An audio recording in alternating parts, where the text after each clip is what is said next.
म्हणजे म्हटलं तर 20 वर्षानंतर जे आपण वारंवार म्हणतोय, आपण एकत्र येऊन आपण मुंबईवर आणि महाराष्ट्रावर चर्चा करतो आहोत.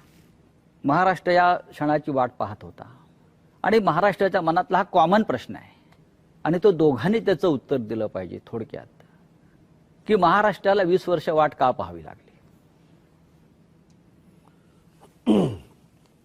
मला असं वाटतं काही गोष्टी का घडतात, कशा घडल्या, काय झालं, मला असं वाटतं या गोष्टी आता सोडून दिल्या पाहिजेत. आणि मी त्या दिवशी महेश मांजरेकरांच्या मुलाखतीमध्ये मी सांगितलं होतं की कुठच्याही भांडणापेक्षा आणि वादापेक्षा महाराष्ट्र मोठा आहे आणि आज संकट महाराष्ट्रावरती आहे, मुंबईवरती आहे, महाराष्ट्रातल्या अनेक शहरांवरती आहे आणि जे संकट आहे हे मराठी माणसाला समजलेलं आहे की काय प्रकारचं आहे आणि काय प्रकारचं राजकारण महाराष्ट्रामध्ये सुरू आहे. मला असं वाटतं की ती एकच गोष्ट ही या एकत्र येण्याचं सर्वात महत्वाचं कारण आहे. आज हा आमच्या अस्तित्वाचा विषय नाहीये, आज हा महाराष्ट्रातल्या मराठी माणसाच्या अस्तित्वाचा विषय आहे.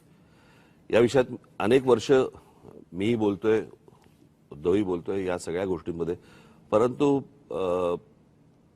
आज अशा एका वळणावरती ही निवडणूक आणि महाराष्ट्र येऊन उभा आहे की ज्याला आपण अभी नहीं तो कभी नहीं हे जे आपण नेहमी म्हणतो, तर ही परिस्थिती आज मुंबईवरती येऊन ठेपलेली आहे, ठाण्यावरती येऊन ठेपलेली आहे.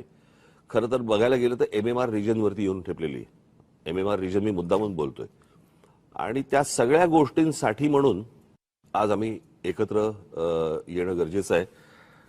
कारण आज नाही बरोबर आलो आणि आज या गोष्टींचा सामना नाही केला तर मला असं वाटतं महाराष्ट्र आम्हाला माफ नाही करणार.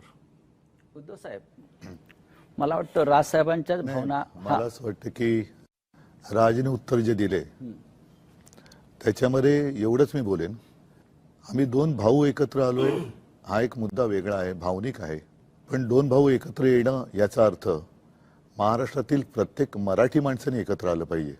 कारण महाराष्ट्र वाचवायचा असेल तर ठीक आहे, पक्ष राजकीय मतं हे असतील, पण आपण मराठी आहोत, महाराष्ट्र आपला आहे आणि आपण जर एकमेकांमध्ये वेगळ्या चुली मांडल्या तर महाराष्ट्र तोडणारे